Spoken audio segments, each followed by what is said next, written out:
Hey everybody, welcome to TIW Podcast. I'm Eric, and today I watched WWE Wrestlemania 36 Part 2, which was broadcast on April 6, 2020. I really enjoyed this half of WrestleMania. It's hard to say. I really liked everything overall. The two things that I disliked the most about the entire event were both from this night. However, Firefly Funhouse, John Cena versus The Fiend Bray Wyatt was so amazing. I can't even explain any. I could try to explain stuff about it, but I think it's best if I just don't even try. But it was incredible. So many references to a billion different things. It was just awesome. And I don't know if this match would have taken this thing would be what it was if WrestleMania was still took place in Tampa in a stadium. I hope that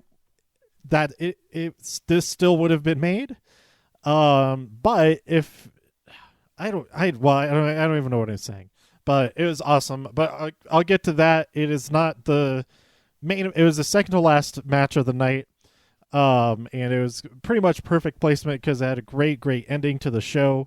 It closed out with some great images, and I'm now pretty sad that that WrestleMania is over, and that post WrestleMania blues kicked in like right after it finished airing. Whereas if I was actually there, like the last 2 years, it still have Raw and SmackDown to watch in person, but this year it's over, and it was over, and I'm just there in my apartment not watching WrestleMania anymore.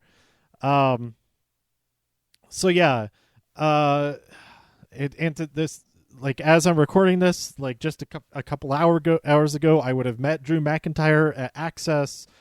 That would have been amazing. And then I'd probably be in the arena, Amalie Arena, for Raw right now. I'm recording this at 4:50 p.m. Mountain Time, so just a little bit over an hour before Raw starts. It's gonna be an interesting episode of Raw. They filmed it in. From what I understand, they filmed that out of order. They filmed most of Raw, if not all of it, before most of WrestleMania, if not all of it. And that'll be really interesting. So Edge posted something about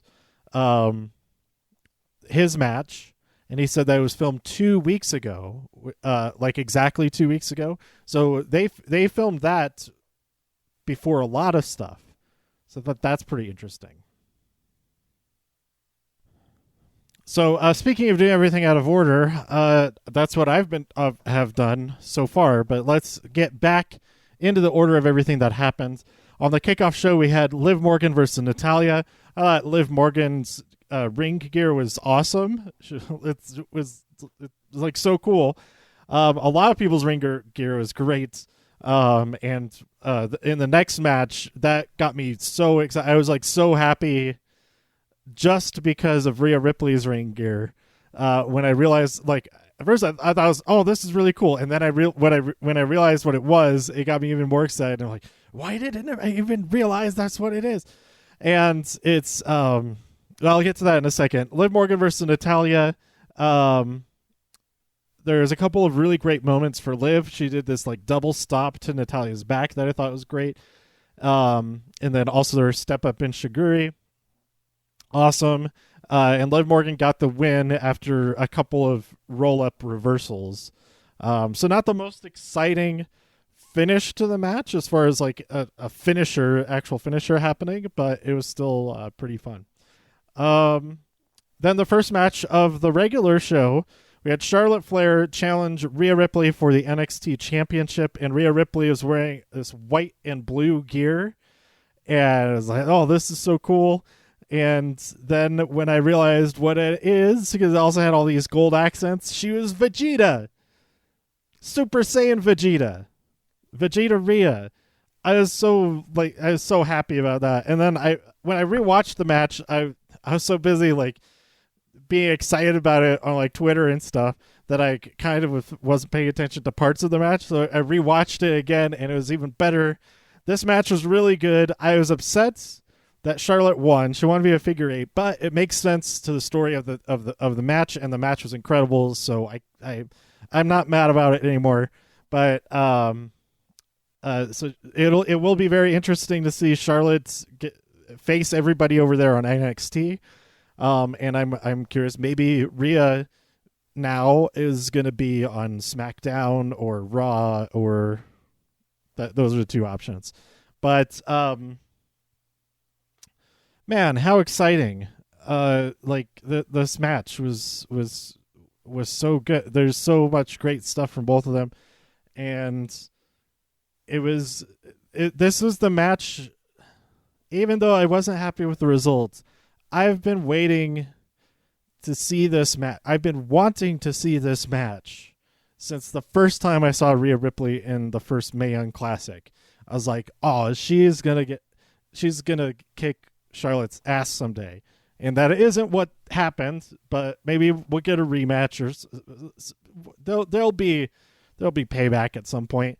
But I did not think that it was going to happen so soon.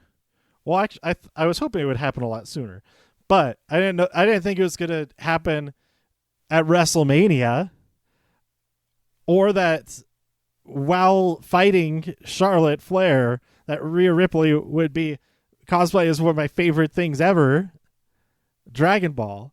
And it like comes around right back around because I got back into watching wrestling, not because I knew about the New Day, but a big part of what got me hooked on watching it. I've watched pretty much every single thing since WrestleMania 32, WrestleMania 32, 34 I went to in Dallas.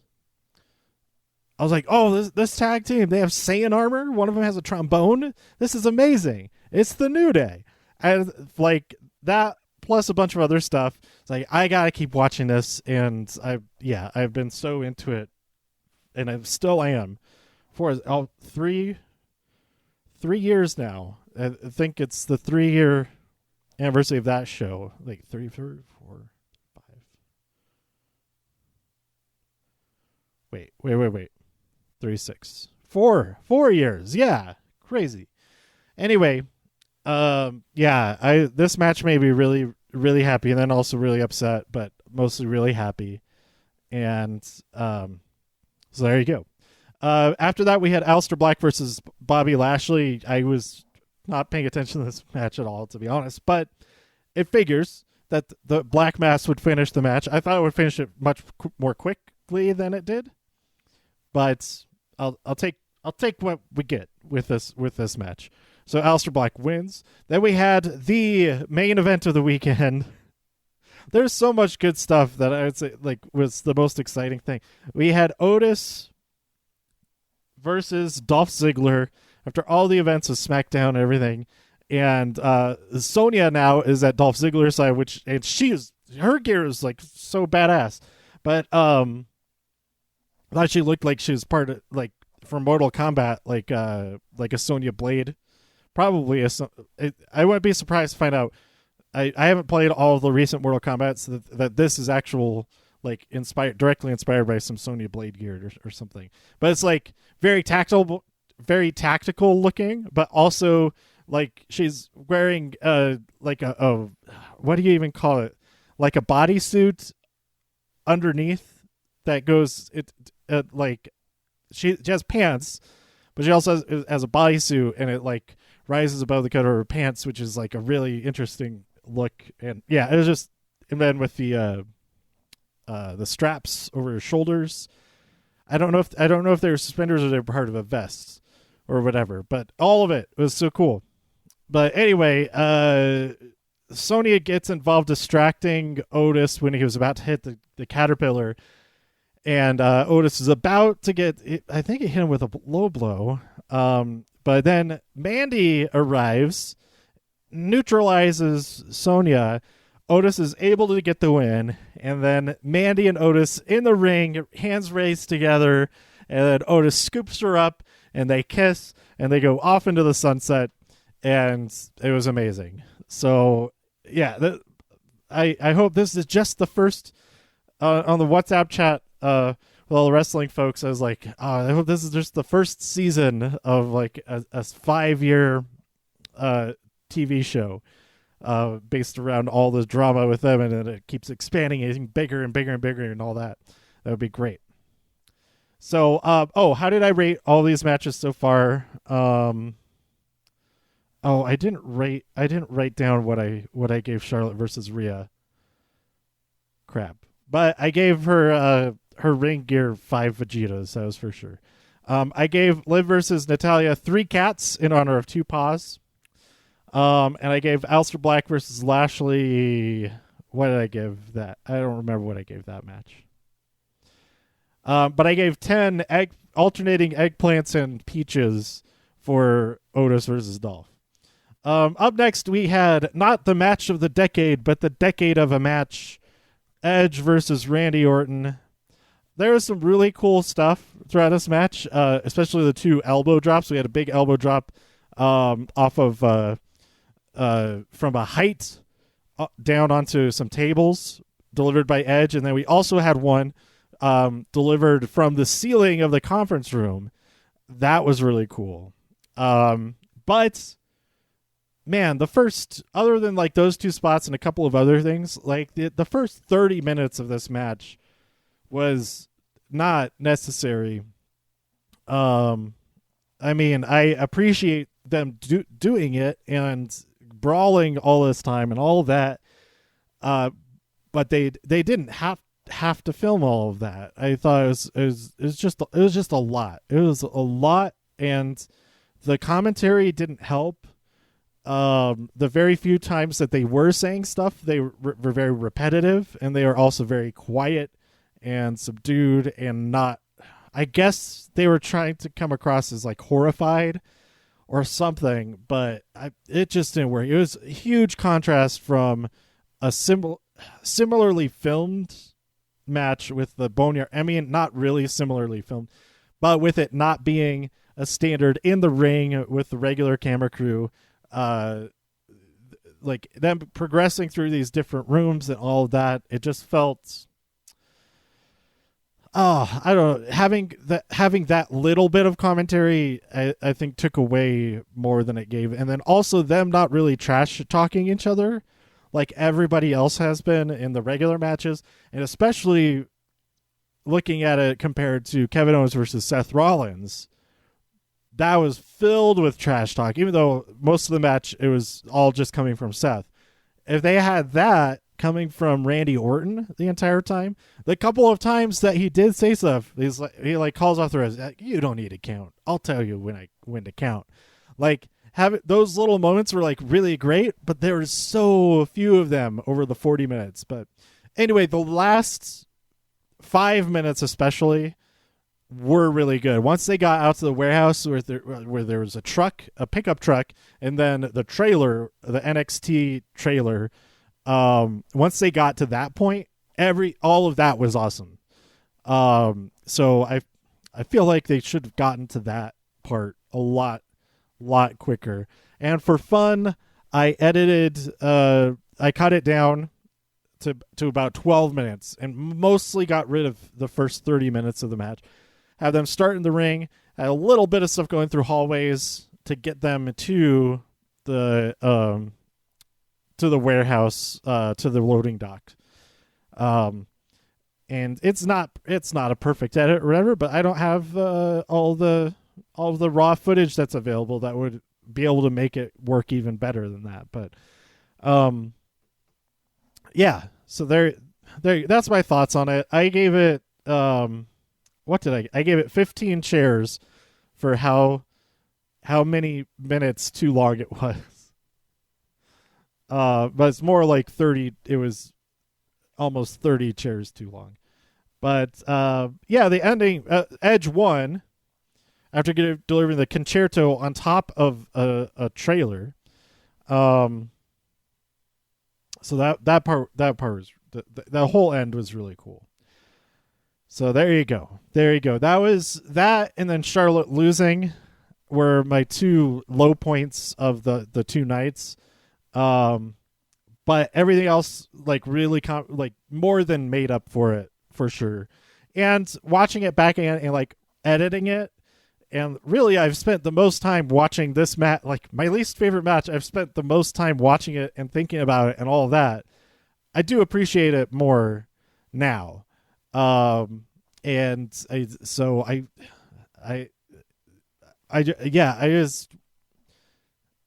think it would have been better if it was just shorter, conceived as being shorter in the first place. Because of course it would be absolute. I think it's kind of one of those things where like, oh, they put so much work into this. They're putting their bodies on the line for all of this stuff that they're doing. We got to use all of it. We got to put all of those sequences in there. Like to cut it out like I did for fun.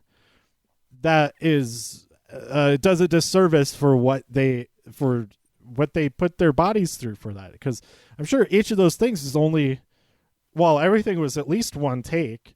If they did redo anything, like that's even more risk they were going through. And yeah, so I understand keeping all of it and not doing an edited version like I did. But friggin' redo the announcers at least. They either repeat themselves often to like correct what they had just said, like if they misspoke or something, or like Tom will say something and then Byron will say like the exact same thing right after it. And I can tell maybe he was like trying to clarify what he had just said. But it comes across as they're just like saying this, and that just their tone. That's the biggest thing. That's the big, and they could have fixed it. They could have redone it. They could have. I don't know what the thinking behind that was, or just have no commentary. That would work too. Maybe, I don't know, and have a soundtrack. That was a great thing about the Graveyard match, is that there's no commentary, didn't need it at all, and it had a soundtrack that was super awesome that added so much, which you don't normally get in a regular match. So I understand not having a soundtrack because it is supposed to be like a regular match. It's just that the stipulation means that they can leave the ring.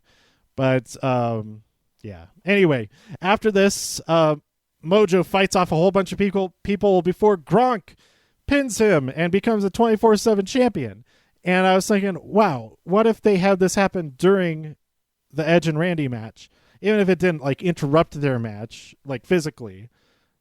That could have broken it up a little bit. Or if they had Edge versus Randy take place throughout the night and they kept like returning to it, they're like, okay, well, these guys, they're still going at it. I don't think and then like cut back to, oh no, they're about to get, maybe one of them was about to win, and then cut back to it after the match. I don't know. None of these ideas are good. But up next we had the theory of the team of Austin Theory and Angel Garza versus the Street Profits. The Street Profits won via big splash to Austin Theory, and Dawkins got the pin.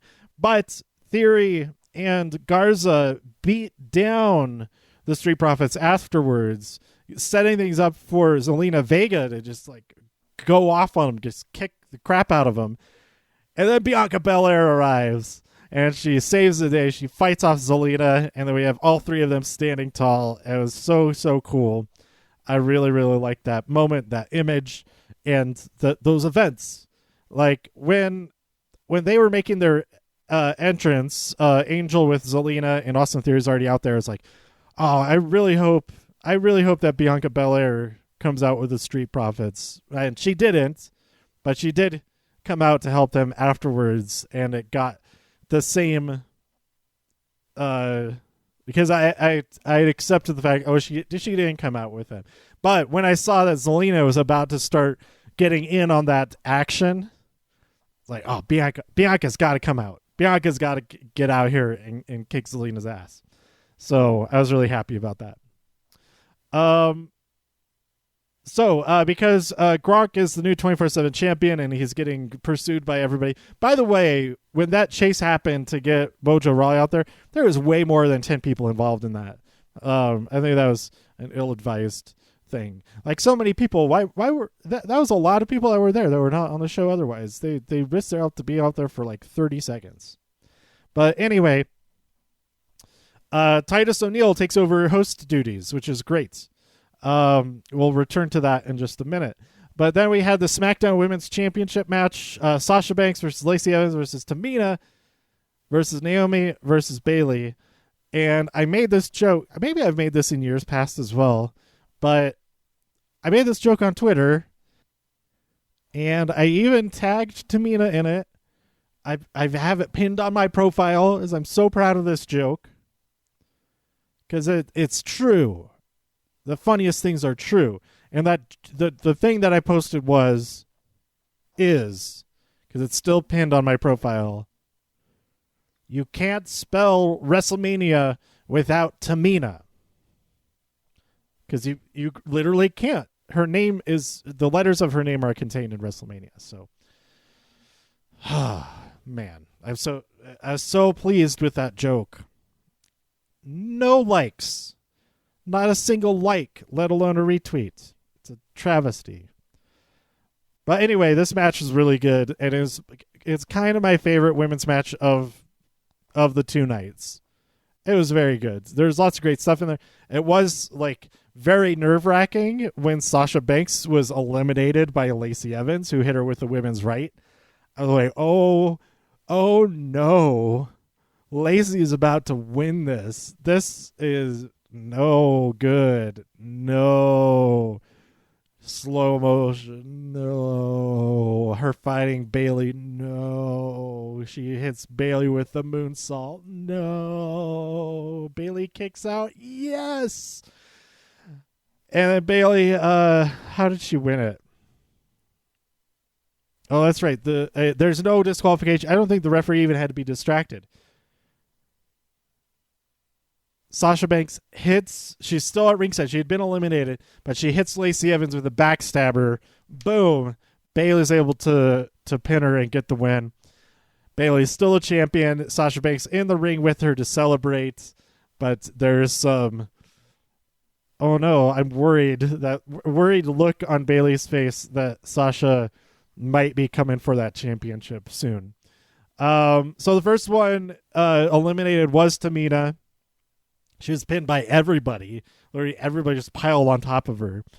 I really, really enjoyed Bayley's trash talking throughout this match because it was so lame and dorky. And then after she wins, she's like, you can't lay a hand on me, Michael Cole. You can't lay a hand on me either, JBL. Like, so funny because it's so dorky. Love it. So anyway, she also had really cool ring gear that it had I'm a Hugger, but with her new logo like on top of it, and then like a big X across her little huggy emoticon character on her tights. And then also she had like a turtleneck vest that she came out in, and I joked that it's from San Jose. It's Tech CEO Bayley. But then she took it off and it looked like normal ring gear.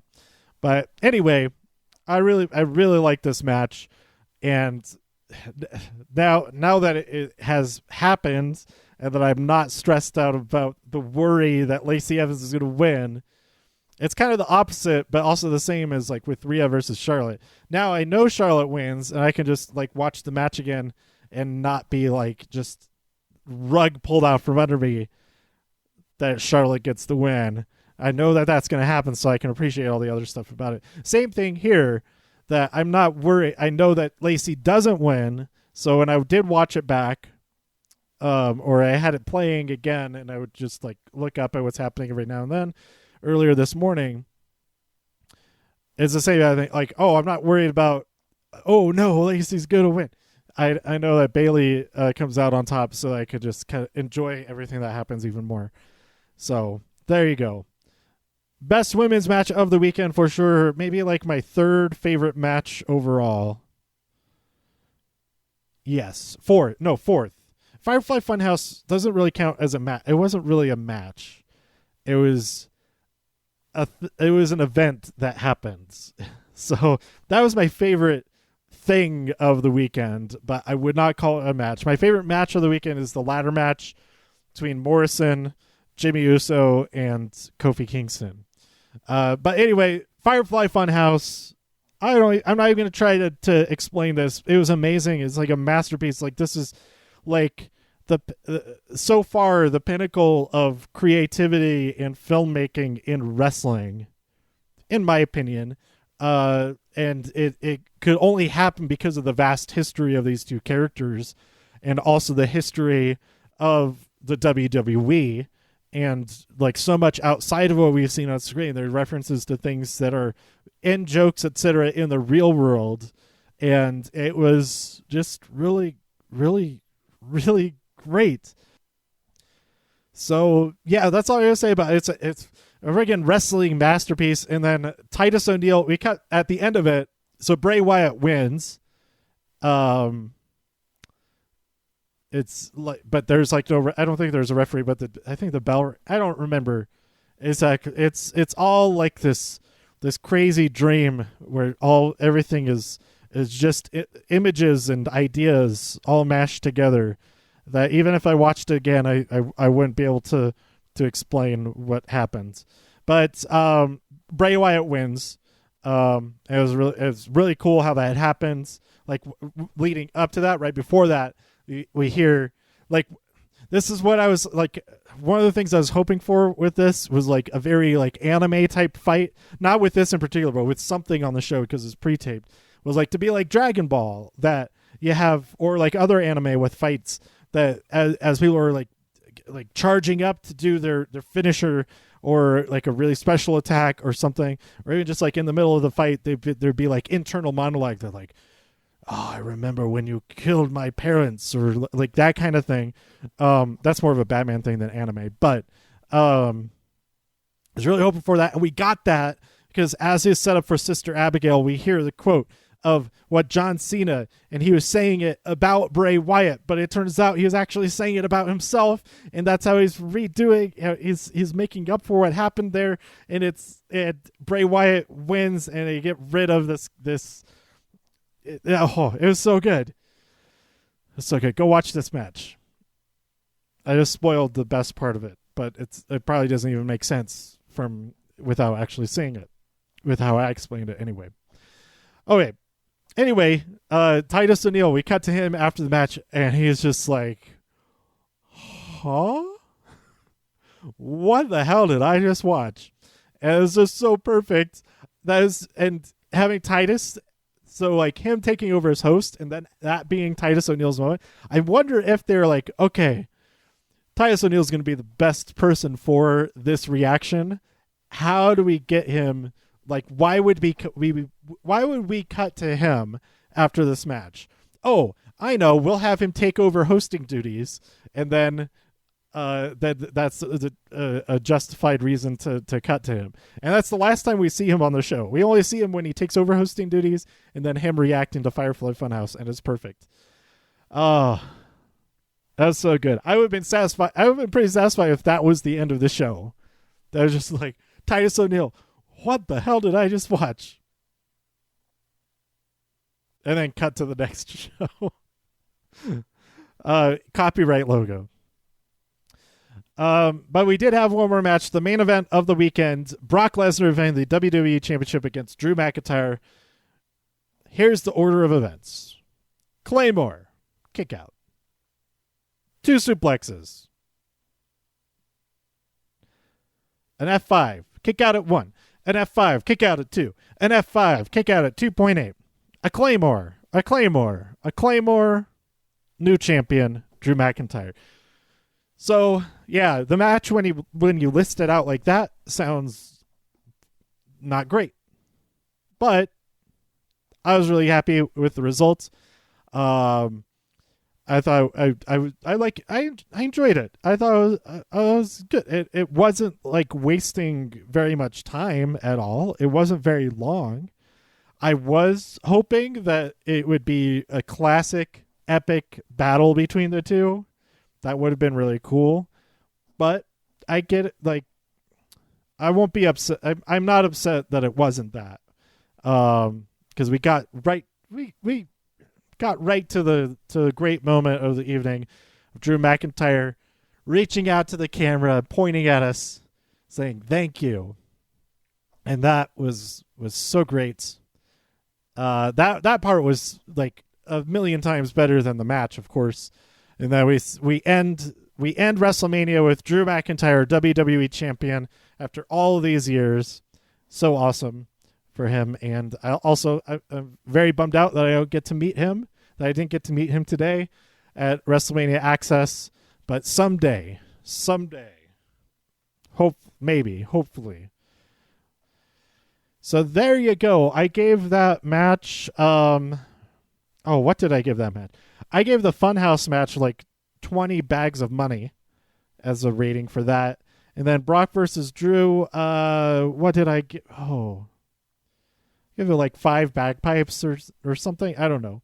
But yeah, this match would have been so good. The entrances for this match would probably be like 1,000 bagpipers come out with him, playing his entrance theme, and it would have been like all this crazy awesome stuff. All the fireworks, millions of fireworks, like an entire boatload, an entire ship, an entire nation worth of fireworks.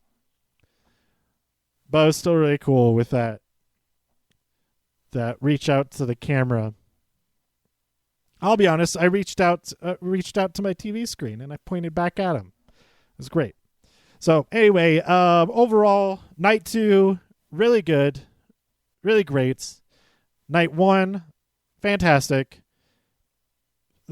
I'll probably remember this WrestleMania more than any other one that I've watched. I'll probably remember this one better than the ones that I was there for. I don't even remember what cities those took place in. And I'm exaggerating quite a bit, but there's a lot in this event that was so cool.